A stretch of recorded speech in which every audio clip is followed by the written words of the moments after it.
സ്വഹീഹ് ബുഹാരി ഹദീസ് നമ്പർ 6581.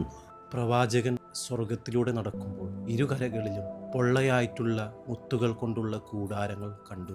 നദിക്കരയിലുള്ള കല്ലുകൾ മുത്തുകൊണ്ട് നിർമ്മിക്കപ്പെട്ടവയായിരുന്നു എന്നും പറയുന്നുണ്ട്. പലവർക്കും ഇതൊരു വിശ്വസിക്കാൻ പറ്റാത്തൊരു വസ്തുതയായിട്ട് തോന്നും. ഞാൻ ഇതിനെക്കുറിച്ചുള്ള ഒരു വസ്തുത അന്വേഷിച്ചു നോക്കിയപ്പോൾ എന്നെ അത്ഭുതപ്പെടുത്തുന്ന ശാസ്ത്രലോകത്ത് ഒരു കണ്ടുപിടുത്തം എൻ്റെ ശ്രദ്ധയിൽപ്പെട്ടു. 1981 കാലഘട്ടങ്ങളിൽ മാർവിൻ റോസ് എന്ന് പറയുന്ന പ്രശസ്തനായ ഒരു സയന്റിസ്റ്റ് ഡയമണ്ട് റൈൻ തിയറി എന്നൊരു സിദ്ധാന്തം നേച്ചർ എന്ന ശാസ്ത്ര പ്രസിദ്ധീകരണത്തിൽ മുന്നോട്ട് വെച്ചത്. നിരവധി പരീക്ഷണങ്ങളിലൂടെ ഇത് തെളിയിക്കുകയും ചെയ്തു. ഈ തിയറി പ്രകാരം നെപ്റ്റ്യൂൺ, യുറാനസ് പോലുള്ള ഗ്രഹങ്ങളിൽ ഇങ്ങനെയൊരു പ്രതിഭാസം, അതായത് ഡയമണ്ടിന്റെ ഒരു മഴ തന്നെ വർഷിക്കുന്നതായിട്ടുള്ള പ്രതിഭാസം ശാസ്ത്രം വളരെ അത്ഭുതത്തോടെ കണ്ടെത്തിയത്.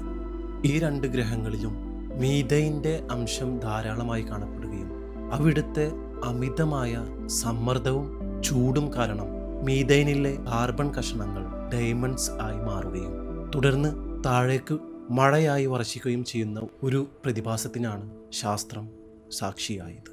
തീർച്ചയായും ഈ ഒരു ഡയമണ്ട് മഴയായി വർഷിക്കാമെങ്കിൽ ഈ ഒരു പ്രപഞ്ചം മുഴുവൻ സൃഷ്ടിച്ച ദൈവത്തിന് സ്വർഗത്തിൽ മുത്തുകൾ കൊണ്ടുള്ള നദിക്കരകളും കൊട്ടാരങ്ങളും തേനുകൊണ്ടുള്ള അരുവികളും സൃഷ്ടിക്കുക എന്നത് യുക്തിപരമായി ചിന്തിച്ചു കഴിഞ്ഞാൽ എത്ര നിസ്സാരമെന്ന് നിസ്സംശയം നമുക്ക് പറയാനായിട്ട് സാധിക്കും.